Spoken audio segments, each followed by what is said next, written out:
우리 다 함께 사도신경을 고백하겠습니다. 나는 전능하신 아버지 하나님, 천지의 창조주를 믿습니다. 나는 그의 유일하신 아들 우리 주 예수 그리스도를 믿습니다.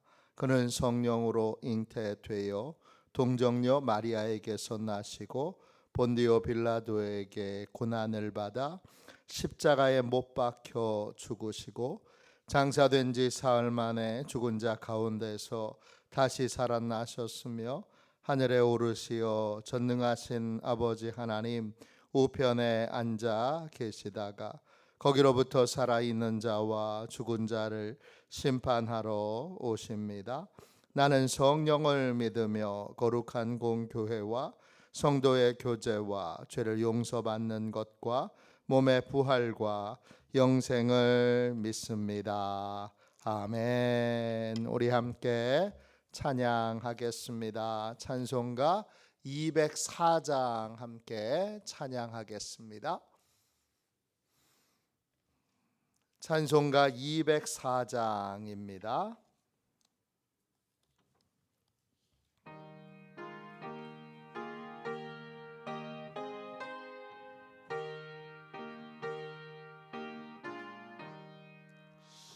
주의 말씀 듣고서 준행하는 자는 반석 위에 터닫고 집을 지음 같아 비가 오고 물나며 바람 부딪혀도 반석 위에 세운 지 무너지지 않네.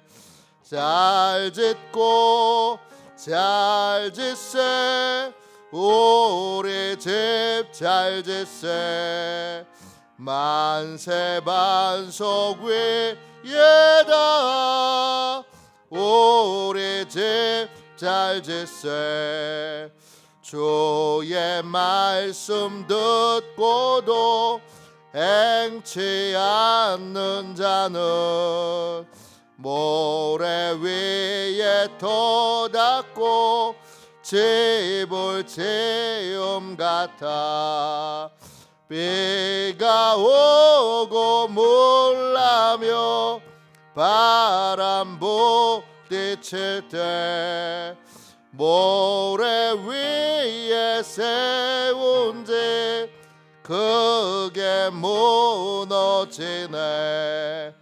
잘 짓고 잘 짓세 우리 집 잘 짓세 만세 반석 위에다 우리 집 잘 짓세 세상 모든 사람들 집을 짓는 자니 반석 위가 아니며 모래 위에 짓네.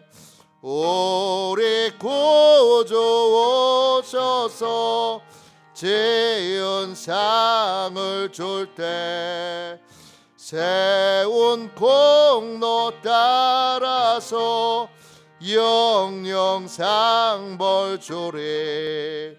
잘 짓고 잘 짓세 우리 집 잘 짓세 만세 반석 위에다 우리 집 잘 짓세.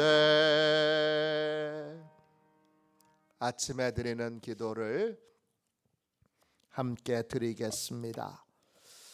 월요일 아침에 드리는 기도를 같이 드리겠습니다. 함께 기도하겠습니다. 주님, 나의 마음을 드려서 주님께 감사드립니다. 주님의 놀라운 은혜를 쉼없이 전하게 하소서. 자비로운 주님, 이 시간 제게 임재해 주셔서 제 마음에 기쁨과 평안을 가득 부어주시고 제 모든 길을 인도하셔서 오늘 하루의 시간이 주님의 사명을 이루는 복된 날이 되기를 원합니다. 예수 그리스도의 이름으로 기도합니다. 아멘. 하나님 말씀을 같이 보겠습니다. 창세기 30장 9절부터 13절까지 말씀입니다. 창세기 30장 9절부터 13절까지 말씀입니다.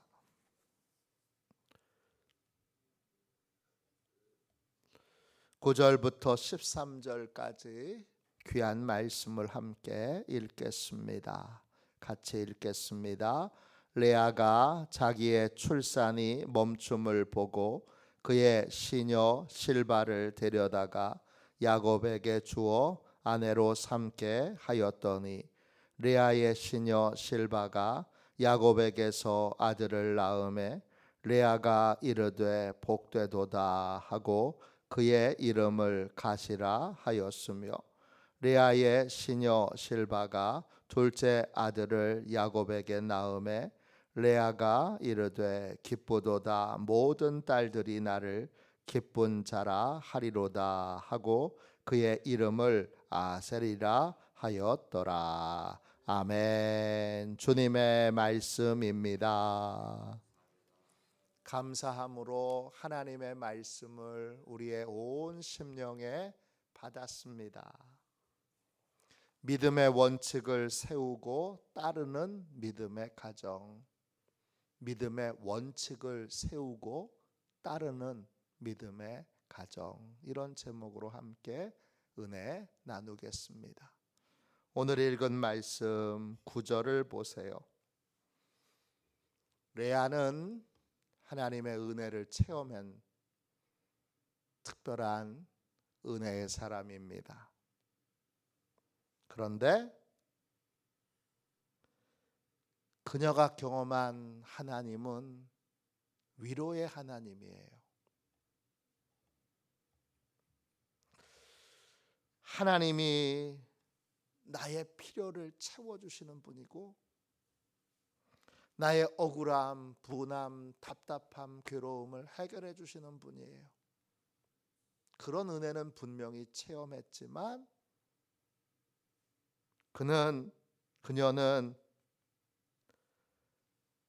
하나님을 위로자로 여길 뿐, 나를 도와주시는 분, 내 억울함을 해결해 주시는 분, 그런 분으로만 여길 뿐 하나님을 내 인생의 주인으로 모시고 있지는 않아요. 하나님을 인생의 주인으로 모시고 있다면 반드시 삶의 원칙을 세우게 되어 있어요. 믿음의 원칙을 세우게 되어 있어요.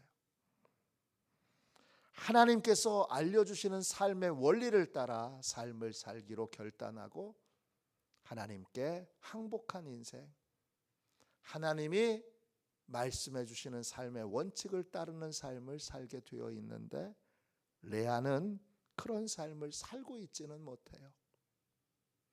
그런 삶을 살지 않는 사람은 항상 어떤 어려움이 있느냐, 오늘 본문에 나오는 것처럼 마귀의 강력한 유혹에 넘어가게 되는데 어떤 유혹이냐? 다른 사람이 해요. 이 유혹입니다. 레아가 여동생 라헬이 하는 대로 해야 될 이유가 아무것도 없습니다. 라헬은 기도하기 싫어서, 하나님께 매달리기 싫어서 자기 방법의 해결책으로 시녀 빌하를 남편에게 주어서 아내로 삼게 했어요. 반면에 레아는 자식이 4명이나 있습니다. 자기의 시녀를 남편에게 아내로 주어야 될 이유가 아무것도 없습니다. 그런데 자기보다 훨씬 뛰어난 동생이 그렇게 하니까, 늘 부러워하던 동생이 그렇게 하니까, 동생은 지금 자존심이 상해서 그렇게 하고 있고, 언니한테 처음으로 져서 분해서 이렇게 하고 있는데, 레아는 하나님의 은혜로 자식을 4명이나 갖고 있으면서도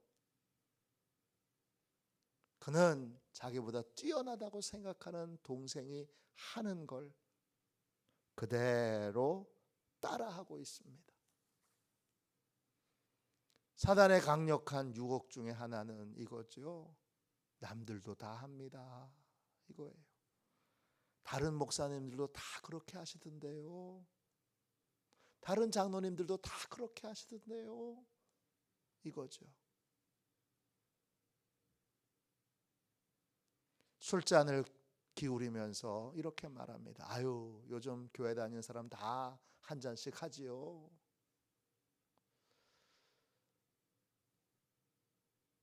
심지어는 받지 말아야 될 돈을 쑥 찔러주면서 말합니다. 아유, 요즘 이거 안 받는 사람이 어디 있어요. 예수 믿는 사람도 다 받던데.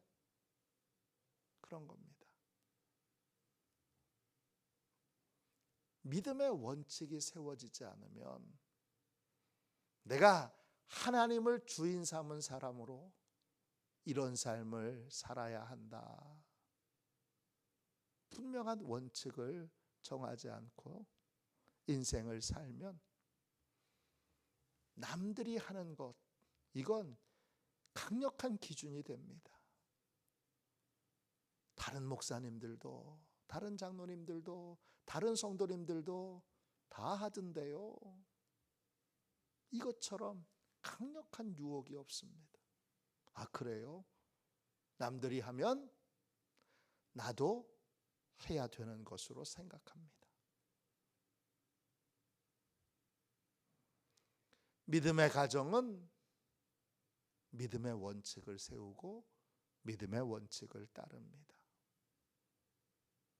우리 감리교는 초창기부터 존 웨슬리가 그냥 은혜 받은 상태로 그가 야외 설교를 하면서 막 거듭나는 강력한 체험을 했는데, 그냥 은혜 받은 사람을 그냥 내버려 두니까 좀 지나니까 은혜 받기 전보다 훨씬 못한 사람이 되어 있더라는 거예요.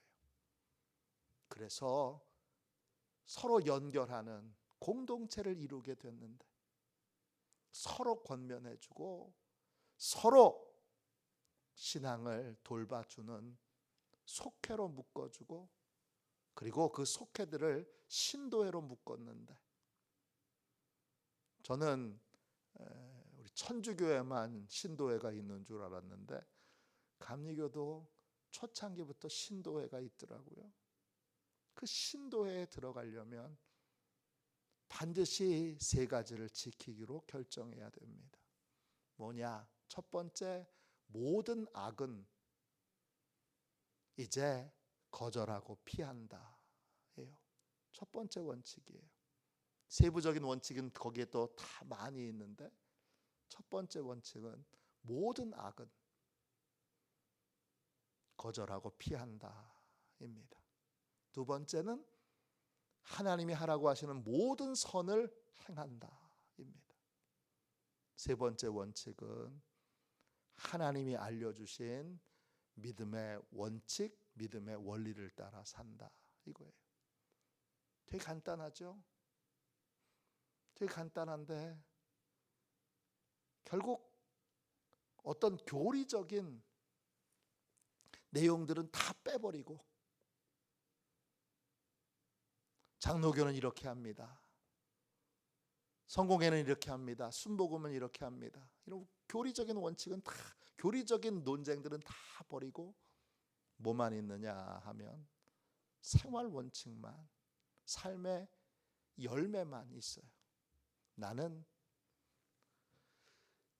하나님이 명하시고 알려주신 모든 악은 다 거절하고 피한다. 하나님이 원하시는 모든 선을 행한다. 그리고 하나님이 정해놓으신 믿음의 원리에 따라 모든 예배에다 참여하고, 그 다음에 아침 저녁으로 자기를 점검하고, 그리고 속회에 가서 한 주간의 자기의 삶을 고백하고,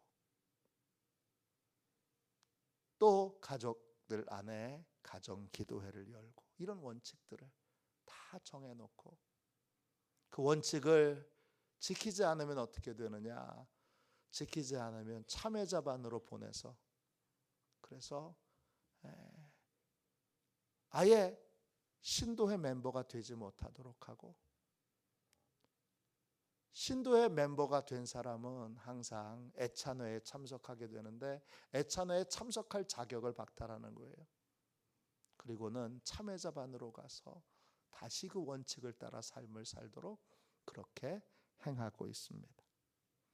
안타까운 건 존 웨슬리가 돌아가시고 나서 참여자반은 사라졌어요. 그리고 자기의 죄를 자백하는 밴드가 있었는데 그것도 사라졌어요. 그래서 그때부터 영국 교회를 비롯해 모든 감리교회가 강력한 영적인 힘을 잃어버리게 됩니다. 믿음의 원칙을 정하는 것이 중요한 것이죠. 믿음의 원칙을 정하지 않으면 남들 하는 대로 그냥 넋 빼놓고 따라하게 됩니다. 레아는 자기보다 뛰어난 동생이 하니까 그렇게 은혜를 체험했음에도 불구하고 그냥 따라하게 됩니다. 그래서 여러분 9절 다시 보세요. 시녀 실바를 데려다가 야곱에게 네 번째 아내로 주게 됩니다. 네 번째 마지막 아내로 줘서 그를 통하여 아들을 낳게 합니다. 그 실바라고 하는 이름은 히브리어로 질바예요. 뜻은 향기로운 물방울이란 뜻이에요. 그 향기는 은매와 꽃 향기예요. 은매와 꽃 향기가 나는 물방울, 이런 뜻이 바로 실바예요. 그 실바를 데려다가 아들을 낳았는데 첫 번째 낳은 아들이 11절 보세요. 이름이 갓이에요. 갓은 행운이란 뜻이에요. 어떤 행운이냐 하면 자격이 없는 자가 은혜로 자격을 얻는 거예요. 행운 또는 은혜라는 뜻이에요. 추정해 볼 수 있는 건 실바가 외국에서 온 그러한 여자가 아닌가 생각합니다. 그래서 자격이 없는데 자격이 없는 자가 자격을 얻는다. 행운, 은혜라는 뜻이 갓입니다. 그렇게 이제 실바에게서 낳은 아이, 첫 번째 아이의 이름을 짓습니다. 그리고 두 번째 아이를 13절 보세요. 두 번째 아이를 얻는데 두 번째 아이의 이름은 뭐예요? 아셀입니다. 뜻은 행복한 사람이라는 뜻이에요. 해피원이라는 뜻이죠. 왜 행복한 사람이냐? 13절에 레아가 이르되 기쁘도다. 모든 딸이 나를 기쁜 자라 하리로다 그랬어요. 기쁜 자라는 말이 아세르예요. 그 아세르 동사를 명사로 바꿔서 아셀이라고 지은 거예요. 아사르라는 말은 직진한다, 앞에 나선다, 이런 뜻이죠. 그러니까 왜 기쁘냐? 동생한테는 동생과의 경쟁에서 완전히 앞서 나갔으니까. 그러니까 행복하고, 그러니까 기쁜 거예요. 이젠 동생은 이제 시녀를 통해서 자식을 얻어도 2명밖에 안 되는데, 나는 시녀를 통해서 자식을 얻은 걸 포함하면 6명이나 되잖아요. 그러니까 나는 동생과의 경쟁에서 많이 앞선 행복한 사람이야. 그렇게 이름을 정했습니다. 그런데 잘 보세요. 이 두 이름이 얼마나 공허한 이름인가를 보세요. 나는 이겼다 그러고 있는데 남편의 사랑은 여전히 동생한테 있어요. 이긴 게 실상은 이긴 게 아닌 거죠. 역시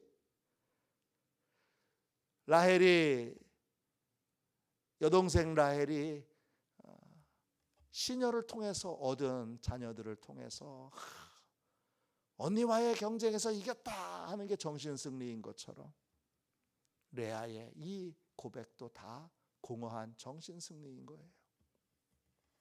여러분, 하나님이 주인 되셔야 됩니다. 하나님이 내 인생의 주인 되시도록 우리는 분명한 믿음의 원칙을 세우고 믿음의 원칙을 따르는 사람이 되어야 합니다. 그래야 남들 다 하는데요. 그러면 이렇게 대답을 할 수 있죠. 그럼 남들 지옥 가면 다 따라 지옥 가나요? 다 하나님 떠나면 나도 떠나야 되는 건가요? 구원받은 자는 반드시 하나님이 주인 되셔서 믿음의 원칙을 세우고 믿음의 원칙을 따르는 그러한 가정이 되어야 합니다. 그게 믿음의 가정인 거예요. 그래서 믿음의 가정은 신앙 교육을 반드시 가정에서 시키게 됩니다. 지금 교회 학교가 무너진 가장 큰 이유는 부모들이 다 신앙 교육을 교회에만 맡겨놨기 때문이에요. 신앙 교육은 가정에서 이루어져야 되는 겁니다. 가정과 또 가정에서 이루어지고 교회 학교는 도움을 주는 작은 역할만 하는 겁니다. 믿음의 가정에서 믿음의 원칙을 세우고 믿음의 원칙을 하나하나 자녀들에게 가르쳐야 합니다. 오늘 나는 우리 가정에 분명한 우리 가정의 주인이 하나님이십니다 고백하고 믿음의 원칙을 세우고 믿음의 원칙을 따르며 믿음의 원칙을 가르치는 그러한 가정을 세워가고 있는지 점검하고, 하나님 이제 남들이 하니까 다 합니다 따라하는, 남들이 하니까 그냥 따라하는 기준 없는 원칙 없는 믿음의 가정이 아니라 분명한 원칙을 세우고 그 원칙을 따르는 복된 믿음의 가정이 되게 해주세요. 그렇게 기도하는 저와 여러분이 되시기를 주님의 이름으로 축원합니다. 기도하겠습니다. 자비로우신 하나님, 은혜와 사랑을 감사합니다. 복되고 귀한 새벽에 주께 부르짖습니다. 주님, 저희에게 견고한 하나님이 주인 되신 증거로 분명히 하나님이 명령하신 믿음의 원칙이 세워지게 되기를 원합니다. 주여, 남들이 다 그 길을 가도 하나님의 뜻에 합당치 않으면 거절할 수 있는 믿음의 원칙을 가진 인생이, 믿음의 원칙을 가진 가정이, 믿음의 원칙을 가진 가문이 되게 하여 주옵소서. 주께 간절히 구합니다. 역사하여 주셔서 믿음의 원칙을 세우고 따르고 가르치는 믿음의 가정들이 되도록 하나님, 저희의 부족함과 모자람을 용서해 주시고 저희의 무지와 게으름을 용서해 주시고 이제 분명한 믿음의 원칙을 정하여 믿음의 원칙을 따르고 가르치는 복된 가정을 이루도록 역사하여 주시옵소서. 주여, 이 새벽에 부르짖어 기도할 때 모든 가정에 또 몸된 시온교회에 주께서 큰 은혜 내려주셔서 믿음의 원칙이 잘 세워지고 잘 지켜지는 견고한 복된 가정, 복된 교회가 되게 하여 주옵소서. 거룩하신 예수님의 이름으로 간절히 기도하옵나이다. 아멘. 주기도문하겠습니다. 하늘에 계신 우리 아버지, 아버지의 이름을 거룩하게 하시며 아버지의 나라가 오게 하시며 아버지의 뜻이 하늘에서와 같이 땅에서도 이루어지게 하소서. 오늘 우리에게 일용할 양식을 주시고 우리가 우리에게 잘못한 사람을 용서하여 준 것 같이 우리 죄를 용서하여 주시고 우리를 시험에 빠지지 않게 하시고 악에서 구하소서. 나라와 권세, 권능과 영광이 영원히 아버지의 것입니다. 아멘. 우리 설교 능력을 위하여 같이 기도하고 우리 함께 오늘 주님이 주신 은혜를 붙들고 뜨겁게 기도하겠습니다. 설교 능력을 위하여 같이 기도하겠습니다. 하나님 아버지, 이중구 목사님과 조지의 사모님에게 건강과 지혜를 주옵소서. 목사님께서 말씀을 준비하기 위해 하나님께로 나아갈 때 하나님의 긍휼과 자비를 목사님의 마음에 가득 부어주시고 꼭 전해야 할 하나님의 말씀을 준비하도록 날마다 충만한 영감을 더하여 주옵소서. 말씀이 선포될 때 회개의 역사, 심령의 변화, 삶의 변화가 일어나게 하옵소서. 말씀을 선포하시는 곳마다 100배, 60배, 30배로 열매 맺게 하옵소서. 지혜, 지식, 가르치는 은사, 예언의 은사가 풍성하게 하옵소서. 말씀을 연구할 수 있는 충분한 시간과 여유 그리고 장소를 주옵소서. 목사님의 말씀이 불이 되게 하시고 영과 혼과 골수를 쪼개는 놀라운 능력으로 나타나게 하옵소서. 목사님의 말씀을 통해 치유의 능력이 나타나 영혼과 육체를 치유하게 하소서. 선포된 모든 말씀은 반드시 책으로 만들어져 전 세계 사람들에게 양육 교재로 사용되게 하소서. 아멘. 우리도 손들과 함께 주님 3번 부르짖어 간절히 하나님 앞에 기도하겠습니다. 기도합니다. 주여, 주여.